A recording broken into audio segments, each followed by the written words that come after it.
응답해 주시기 위해서 하나님은 우리와 말씀과 기도를 통해서 친밀한 교제를 누리기 원하십니다. 저는 지난주에 우리가 이와 같은 하나님과 교제하기 위해서는 하나님을 제한하지 말자 했습니다. 하나님을 구세주라는 좁은 암흑에서 우리 영혼의 문제와 우리 신앙의 문제에만 국한하는 하나님으로 가두지 말자고 했어요. 하나님은 구세주뿐만 아니라 창조주라 했어요. 이 세상을 창조하시고 지금도 섭리하시고 다스리시는 그런 분으로 우리가 하나님을 받아주자 했어요. 이해하자 했어요. 그래야지만이 우리가 이 땅에 살아가는 데서 우리의 삶의 모든 영역 속에서 우리는 하나님을 만날 수 있고 하나님 앞에 예배드릴 수 있다고 했어요. 우리가 어떤 정보를 선택하냐, 어떤 직업을 선택하냐, 우리가 어떤 가치를 가지고 앞으로 우리가 살아야 되느냐, 이 모든 문제가 해결되기 위해서는 우리와 교제하는 하나님을 제한하지 말고 바로 그분이 창조주요, 구세주요, 이 세상을 주관하시는 섭리자요, 이 세상을 심판하신 심판주로 우리는 받자고 했습니다. 오늘은 그와 같은 하나님을 보다 더 우리가 사랑하고 그와 친밀한 교제를 나누기 위해서는 어떻게 되는가? 여러 가지 방법이 있겠지만 무엇보다 교회를 사랑해야만 한다는 겁니다. 하나님과 우리의 관계에서 하나님 자신만을 사랑하는 것으로 나는 하나님을 사랑했다. 그리고 난 하나님과 친밀한 교제를 누린다라고 말하지 말고 하나님을 정말 사랑하고 하나님과 더욱더 친밀한 교제를 누리기 원하면 교회를 사랑해야 된다. 여기서 말하는 교회는 건물을 말하는 게 아니에요. 하나님을 아버지라고 고백하고 예수를 나의 인생의 주님이라고 고백한 사람들의 모임을 교회라고 해요. 건물이 아니라 저와 오늘 여러분들이 우리 모인 이것이 교회죠. 바로 이 교회를 사랑하세요. 교회를 사랑하세요. 하나님을 사랑하는 표현 여러 가지예요. 우리가 경배와 찬양과 이처럼 정적인 예배를 통하여 하나님을 사랑할 수도 있어요. 이 세대를 본받지 않고 하나님의 선한 뜻대로 순종함으로 하나님을 사랑할 수도 있어요. 내 안에 탐심과 우상 숭배를 버림으로 인해서 이 세상의 가치를 쫓지 않음으로 하나님을 사랑할 수도 있어요. 구제와 섬김, 전도와 선교, 각가지 방법으로도 하나님을 섬길 수 있어요. 예수를 담고 부시던 몸을 각야 은사에 따라 이렇게 섬김으로 몸을 세우는 것, 그것도 주님을 사랑한다라고 말할 수 있습니다. 여러 가지 얘기들이 있지만 오늘 특별히 여러분들이 말씀드리고 싶은 것은 교회를 사랑하는 것, 또한 교회를 사랑하는 가운데 형제를 사랑하는 것, 형제를 사랑하는 것, 하나님과 더욱더 친밀한 교제를 누리기를 주의 이름 부탁드립니다. 요한일서 4장 20절에서 21절에 이런 말씀이 있습니다. 누구든지 하나님을 사랑하노라 하고 그 형제를 미워하며 이는 거짓말하는 자니 보는 바 그 형제를 사랑치 아니하는 자가 보지 못하는 바 하나님을 사랑할 수 없느니라. 우리가 이 계명을 쉽게 받았나니 하나님을 사랑하는 자 또한 그 형제를 사랑할지니라. 하나님은 영이십니다. 눈에 보이지 않는 하나님을 우리가 어떻게 사랑할 수 있겠어요? 여러 가지 방법으로 표현할 수 있지만 무엇보다 눈에 보이는 함께 우리 교회된 한 이 지체를 사랑하는 그것이 바로 주님을 사랑하는 것이라고 말씀하고 있습니다. 하나님은 우리의 교제폭을 넓히기로 해요. 구세주에서 창조주를 넓힌 것처럼 우리가 하나님 우리의 폭을 하나님과의 관계성 속에 대해서만 교제하는 것이 아니라 지체와의 관계성 속에서 지체를 사랑함으로 형제를 사랑함으로 하나님과 교제폭을 넓게 하기를 원하시고 있다는 겁니다. 여자 형제라는 것은 우리 주변에 있는 모든 사람을 말해요. 친구뿐만 아니라 함께 우리가 신앙생활들뿐만 아니라 나의 부모, 심지어 나의 직장에서 상사나 나랑 같이 있는 동역자나 일련의 그 모든 사람 다 포함한 말. 사람을 사랑치 아니하고 어찌 하나님을 사랑할 수 있겠느냐. 무엇보다 이 형제 사랑이 나의 부모도 포함된다는 사실을 여러분 잊어서는 안 돼요. 하나님이 싫어하는 것 중에 하나가 있습니다. 고르반 신앙을 아주 싫어하세요. 고르반. 이 고르반이라는 말은 무슨 말입니까? 마땅히 부모를 섬겨야 되고 마땅히 부모를 이렇게 공양함에도 불구하고 나는 하나님을 섬긴다는 것을 빌미로 나는 하나님을 섬겼기 때문에 난 더 이상 부모를 섬기지 않아도 된다. 이렇게 생각합니다. 마땅히 부모를 섬겨야 되는데도 불구하고 부모를 섬기지 않고 하나님을 섬기면 난 잘했다고 생각하는 그 신앙. 이게 고르반입니다. 이 세상에서 나의 삶의 영역의 책임을 감당치 않고 나는 오직 하나님을 섬기면 된다는 이 생각. 우리 지체들을 사랑하지 않고 형제들을 사랑하지 않으면서 나는 하나님을 사랑하고 있다라고 생각하는 이런 거. 이런 신앙을 하나님은 아주 싫어하세요. 아주 싫어하세요. 어찌 부모에게 순종하지 않은 자가 하나님께 순종할 수 있겠어요? 윗사람을 존경하지 않는 사람이 어찌 하나님을 존경할 수 있겠어요? 형제를 사랑하는 거나 부모를 사랑하는 거나 하나님을 사랑하는 거나 다 같은 거예요. 다 같은 거예요. 그러므로 우리가 사랑하되 누구는 사랑하고 누구는 사랑하지 않고 누구는 섬기고 누구는 섬기지 않겠다는 것은 하나님을 사랑하되 온전히 사랑하지 않겠다는 거예요. 사람을 사랑하면 사랑할수록 하나님에 대한 사랑이 온전해집니다. 그러나 내가 사람들을 제해가지고 내가 좋아하는 사람만 사랑하고 이에 득실에 따라 사람을 사랑하면 그만큼 하나님에 대한 사랑이 왜곡되고 좁아집니다. 유유상종하면서 마음이 통하는 사람들끼리 친하게 지내는 그런 자세를 가지면서 하나님을 사랑한다고 얘기하면 하나님 웃으시는 거죠. 웃으시는 거죠. 언제까지 저러는가? 하나님 우리와 온전한 사랑을 하기 원하고 온전한 교제를 나누기 원해요. 그 친밀함에 흠과 티가 낄길 없잖아요. 하나님과 우리의 관계에서 흠과 티가 뭡니까? 사람 스스로 제한하는 것. 사랑할 자를 사랑하고 사랑하지 않는 자는 사랑하지 않아도 된다라고 생각하는 것. 그것은 흠과 티입니다. 그런 모습을 가지고 우리는 하나님을 사랑한다라고 말할 수가 없다는 거죠. 하나님 우리의 사랑 실제적이로 원해요. 하나님 우리와의 교제가 실제적이로 원해요. 그것은 다른 것이 아니에요. 삶 속에서 교회를 사랑하는 것, 형제를 사랑하는 것. 바로 그 사랑, 그런 실제적인 사랑을 하나님은 원합니다. 10장 33절이 같은 말씀이 있어요. 바울이 말합니다. 너희들은 형제들아 너희들은 나같이 모든 사람을 기쁘게 하여 나의 유익을 구체하려 하고 많은 사람의 유익을 구하라. 모든 일에 모든 사람 나를 알아주고 나와 얘기가 통하는 사람만이 아니라 모든 일에 모든 사람 사랑하는 것입니다. 만약에 우리가 모든 일에 사랑하지 않냐고 조금 어떻게 돼요? 마치 수도꼭지 원리와 똑같아요. 수도꼭지가 있으면 이렇게 다 틀어야지 물이 콸콸 가져가죠. 우리가 하나님의 은혜도 마찬가지예요. 하나님의 은혜를 받으려면 완전히 하나님의 은혜 수도꼭지를 확 풀어놔요.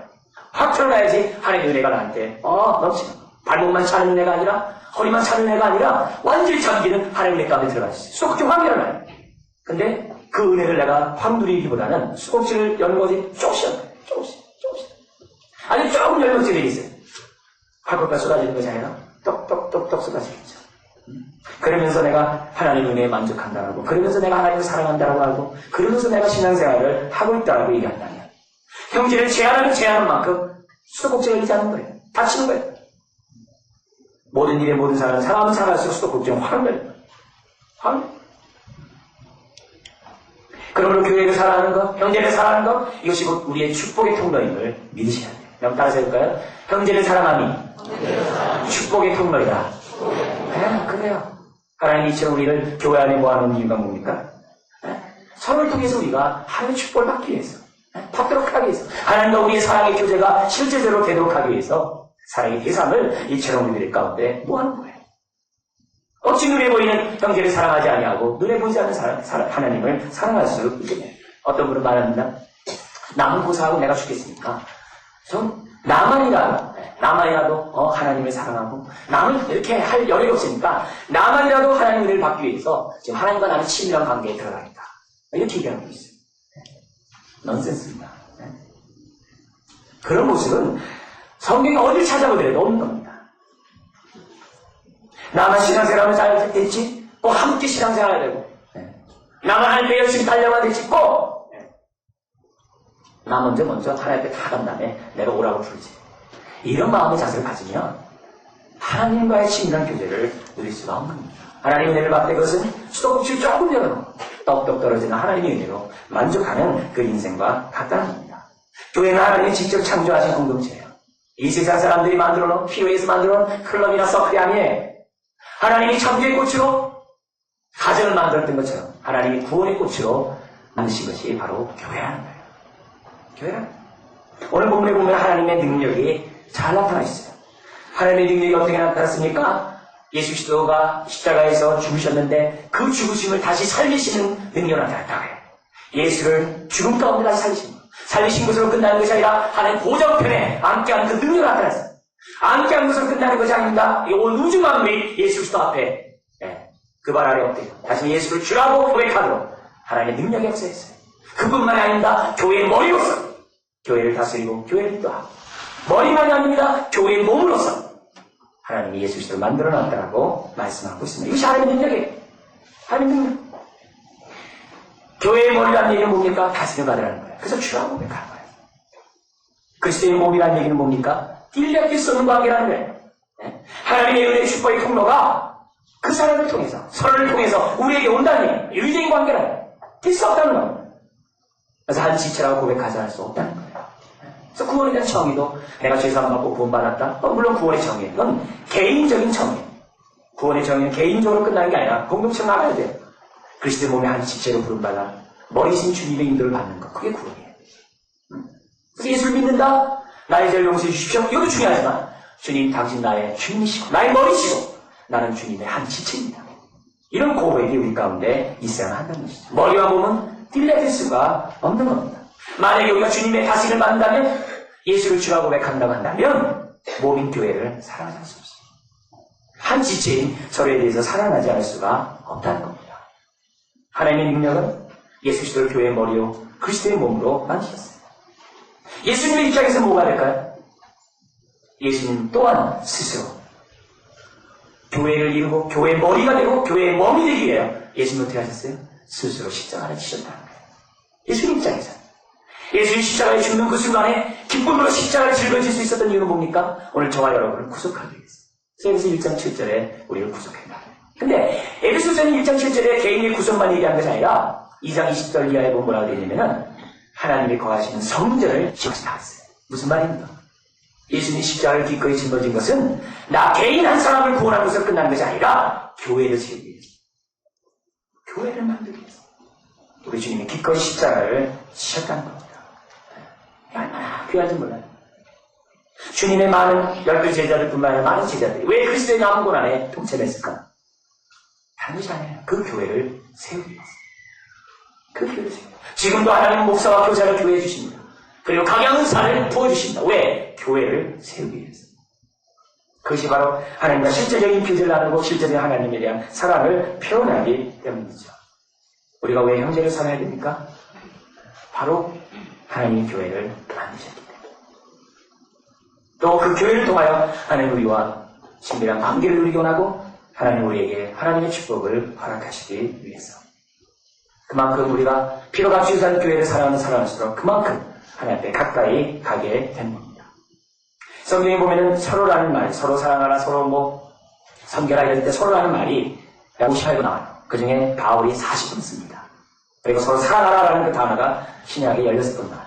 굉장히 많이 나온 겁니다. 동일한 말을 16번씩이나 신약 성경에서 이렇게 모든 영역에서 했다는 얘기는 굉장히 중요한 얘기입니다. 모든 우리의 삶의 근본이라는 거예요. 우리가 형제를 사랑하고 서로 사랑하는 것은 우리가 이 땅에 살아가는 데 있어서 정말 근과 같은 거예요. 근본과 같은 거예요. 근본뿐만이 아닙니다. 골로새 3장 14절 같은 데 이렇게 돼 있어요. 이 모든 것 위에 사랑을 더하라. 이는 온전히 매는 띠이다. 무슨 말입니까? 사랑 없이는 되지 않는다는 겁니다. 교회를 세워가는 데 있어서, 가정을 세워가는 데 있어서, 직장을 세워가는 데 있어서, 사회를 세워가는 데 있어서 사랑이 기본이어야 되고 사랑이 모든 것을 낼 수 있는 끈이 되어야만 한다는 거예요.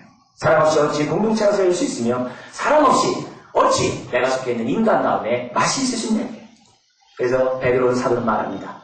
무엇보다도 열심히 서로 사랑할지. 무엇보다. 자, 그렇다면 우리가 어떻게 서로를 사랑할 수 있습니까? 또 어떻게 사랑하는 것이 하나님이 원하시는 사랑입니까? 우리가 감정적으로 사랑하는 것이 필요해요. 그러나 성경에서는 감정을 초월하기로 해요. 감정적인 것뿐만 아니라 감정을 뛰어넘기로 해요. 의지적으로 결단적으로 하기로 해요. 만약에 마음에 사랑하는 마음이 생길 때 내가 사랑하겠다고 하면 주님 제일입니다. 아무도 사랑할 수 있는 사람 없어요. 나에게 인상 쓰고 나에게 화를 불키고 화를 내고 분내고 시끌거리하고 나에게 무관심한 사람이 내가 어떻게 사랑해? 섭섭한 마음입니다. 그런 감정을 가지고는 절대 사랑하지 못합니다. 우리가 사랑하는 것은 못 됩니까? 하나님이 형제를 사랑했기 때문에. 형제를 사랑해서 그를 위해 피를 주셨기 때문에. 우리가 한 교회이기 때문에, 한 가정이기 때문에, 한 사회 공동체이기 때문에 우리가 사랑을 가능했어요. 왜요? 그 사랑이 있어야 공동체는 세워지고 가정은 세워지고 내가 속해 있는 모임들은 세워지기에 우리가 사랑하는 것 아니겠습니까? 그래서 성경은 상당히 의지적으로 우리들에게 사랑하라고 말하고 있는 것을 보게 됩니다. 성경은 수없이 많은 어떻게 사랑하는 것이 하나님이 원하시는 사랑인가를 너무나도 많은 측면에 얘기하고 있어요. 아까 제가 서로 사랑하라 할 때 서로라는 말이 58번 있다 했죠. 그 하나하나가 다 사랑하는 방법이에요. 하나하나. 바울이 40번 썼다고 했어요. 그 하나하나가 사랑하는 방법이에요. 우리 몇 가지만 좀 찾아볼까요? 로마서 12장으로 한번 가보실래요?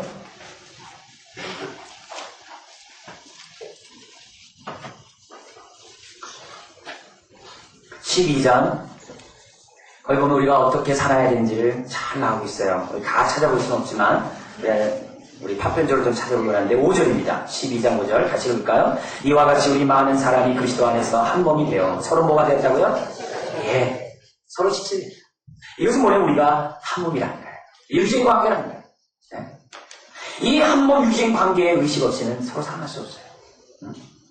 부부 간에도 또 부자 간의 관계도 교회 공동체 안에서도 살아가기 위해서는요 한 몸이라는 의식이 있어요. 한 몸이라는 의식이 없으면요 본전 생각나요. 본전 생각나요. 네. 우리 주머니에 여러 가지가 있어요. 나에게 보석이 있어요. 네. 그래서 이 보석이 있기 때문에 어떻게 돼요? 왼쪽에 집어넣을 수 있고 오른쪽에 집어넣을 수 있어요. 주머니에서 곳곳에 다 집어넣어서 보관할 수 있어요. 근데 이렇게 할 수 있는 것은 뭡니까? 한 몸이 있대. 내 안에 있는 주머니이기 때문에. 근데 이것이 아니라 각기 주머니는 달라. 이러면 어떻게 되겠어요? 보석을 가지고 어디다 집어넣었어요? 자기 거에만 집어넣겠죠. 자기 거에. 그것이 아니라.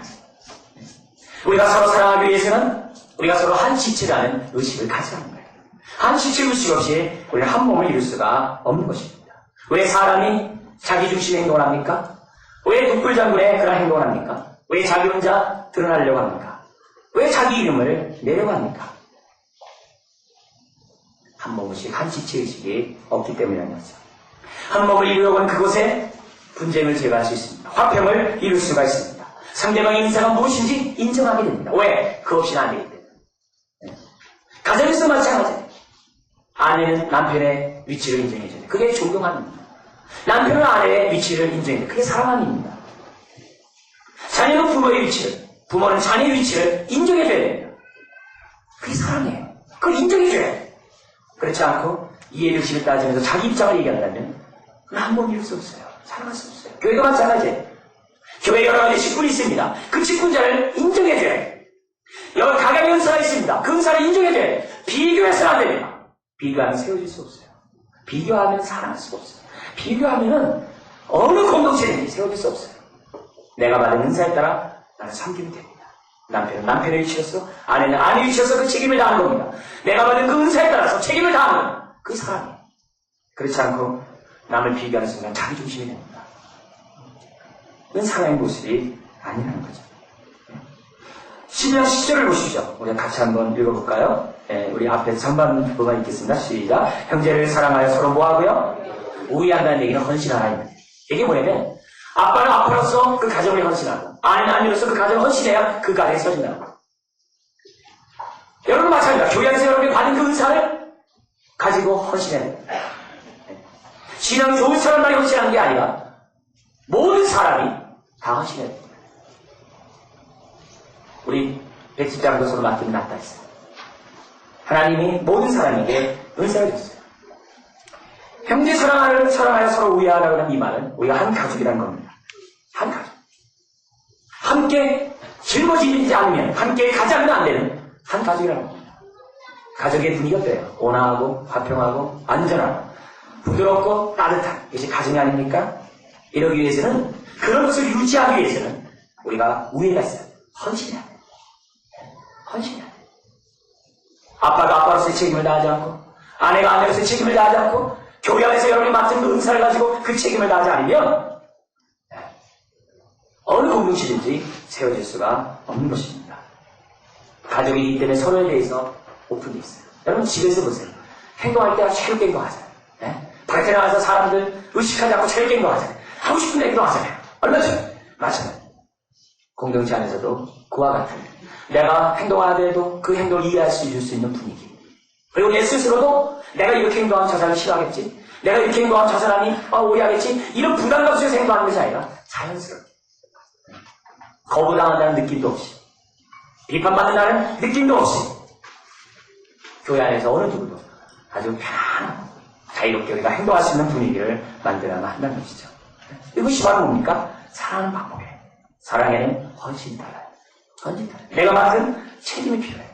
뿐만 아니라 10절 하반절에 보면 존경하기를 서로 먼저 하며, 존경하기를 서로 먼저. 이거는 상대방이 잘 되길 바라는 마음입니다.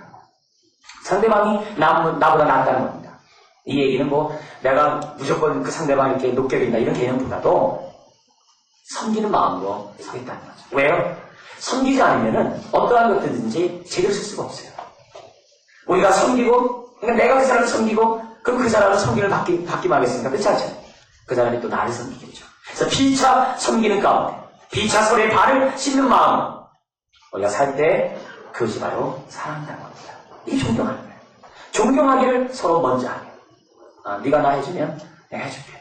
네가 나를 섬기면 내가 너 섬겨줄게. 이게 아니라 먼저 하래. 먼저 하는 그 마음, 그게 사랑이라는 거예요. 그러나 네가 나를 사랑하면, 나를 섬기면 내가 너 섬겨줄게. 이건 사랑하는 마음이 아니라는 거예요. 이기심이죠. 그런 마음을 가지고는 가정이나 교회나 어디든지 세워질 수 없어요. 만약에 남편이 아내가 해주는 것을 보고서 내가 이렇게 내 할 거니 할게. 이런 식으로 하면요. 언제나 그 긴장성이 있는 겁니다. 아내도 남편에서 편안하게 말하거나 얘기하지 못해요. 부부간에 서로 편하게 말하지 못한다면 어떡하겠어요. 그런 가정은 하나님 앞에 세워지기가 어렵겠죠. 이런 의미에서 볼 때 먼저 하라. 존경하기를 서로 먼저 하라. 먼저 하라. 그러나 자기 중심 속에서 사랑하는 마음이 없는 사람은 항상 비판 마음을 갖고 있어요. 항상 서운한 마음을 갖고 있어요. 항상 나에게, 그 사람이 나에게 잘못해준 것만을 갖고 있어요. 이런 마음을 가지고는 존경하기를 서로 먼저 할 수가 없죠. 주님과 친밀한 교제를 누리며 보다 넓은 실질적인 사랑의 교제를 누리기 원한다면 존경하기를 서로 먼저 해야 돼요. 먼저 해야 돼요. 뿐만 아닙니다. 우리 15장 넘어가보세요. 로마서 15장 5절입니다. 15장 5절에 보면 우리 한번 같이 읽어볼까요? 이제 인내와 안위의 하나님이 너희로 그리스도 예수를 본받아 서로 뭐가 갖게 해달라고요? 뜻이 갖게 해달라고. 어찌 같은 마음과 같은 생각과 같은 뜻을 갖지 않고 어떻게 살아주겠어요? 이것은 연합을 강조하는 말입니다. 사단은 우리가 하나 되지 못하도록 파괴하려고 합니다. 지금 여기 본문의 메시지는 유대인과 이방인이 그리스도 안에서 하나 되야 된다는 것입니다. 만날 수 없는 사람들이 그리스도 안에서 하나 되도록 해야 한다는 것입니다. 그러기 위해서는 주님을 본받아 주님을 본받는 모습이세요. 주님을 본받지 않고 어찌 서로 뜻을 가르쳐 할 수 있겠어요? 주님을 본받는 그런 마음. 우리가 자라가는 이유가 여기 있습니다. 우리가 하나님의 말씀을 배워야 될 이유가 여기 있어요. 왜요? 그럴수록 주님을 본받게 되고 그럴수록 주님의 뜻이 무엇인지를 분별하기 때문입니다. 그래서 주님을 본받는 사람, 같은 뜻을 갖게 됩니다. 자꾸 자라가면 자라갈수록 뜻이 같은 사람들이 생겨나게 돼요.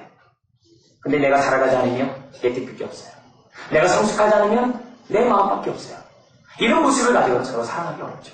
우리가 이 사랑에는 이런 책임이 있어요. 자라가야 될 책임. 주님을 본받음으로 같은 뜻을 갖게 되어야 될 책임이 우리 가운데 있다는 겁니다. 있다는 거예요. 우리가 살아가는 이 세상을 보면은 서로 얘기할 때 말이 통하는 사람들이 있다고 하잖아요. 그죠? 저 사람들은 말이 통한다. 수준이 이제 비슷하다. 이렇게 얘기하잖아요. 그 얼마나 중요한가. 말이 통함으로써 이렇게 시원하잖아요. 내 생각을 표현할 수 있으니까. 그만큼 생각과 갖고 있는 가치관이 같다는 얘기 아니겠어요? 마찬가지로 교회 안에서 우리가 형제를 사랑하기 또한 형제를 온전히 사랑하고 그걸 통해서 하나님 온전히 사랑하려면 다른 거 없어요. 우리가 다 신앙이 자라는 거예요. 우리가 다 모두가 그리스도의 장사분량까지 자라는 거예요. 그래서 서로 어떻게 돼요? 말 한마디 하면 그게 하나님의 은혜구나. 말 한마디 하면 그렇구나. 그게 주의 뜻이구나. 말 한마디 하면 그렇지. 우리 하나님께 이렇게 헌신하자. 이렇게 말 한마디, 신앙의 한마디 하더라도 사람들이 통하는 그런 수준이 돼야만 할 것이라는 거죠. 뿐만 아니라 7절을 보십시오. 15장 7절. 같이 한번 읽어볼까요? 이름으로 그리스도께서 우리를 받아 하나님께 영광을 돌리신 것 같이 너희도 뭐라고요? 서로 받으라. 이건 용납하라. 받으라. 비판하거나 판단하거나 제거나 뭐 하지 말고 그냥 받으라. 사람 외모로 취하지 말고 받으라. 다 받으라. 험담하거나 배척하지 말아요. 말로 험담하고 배척하는 그 순간 하나 될 수가 없다. 받지 않는 것은 사랑이 아니에요. 서로 받아야 돼요. 다 받아. 사람들이 어떤 행동하더라도 받아야 돼요. 그렇다고 무례행하고 그냥 욕심껏 행하고 그러면 나 오냐오냐 그런 개념은 아니죠. 그냥 기본적인 마음은 뭐예요? 저와 나는 동일한 믿음을 갖고 있고 저와는 나는 한 교회와 한 가정을 세우고 섬기는 한 체제고 한 공동체라는 의식을 갖고 있다면 받아야 돼요. 받아야 돼요. 14절을 보십시오. 15장 14절입니다. 우리 같이 읽어볼까요? 내 형제들아 너희가 스스로 선함이 가득하고 모든 지식이 차서 능히 서로 권하는 자임을 나도 뭐라고요? 확신하라. 여기서 서로 권한다 이 말은 훈계하다. 이 훈계하기 위해서는 선함이 가득 차야 돼요.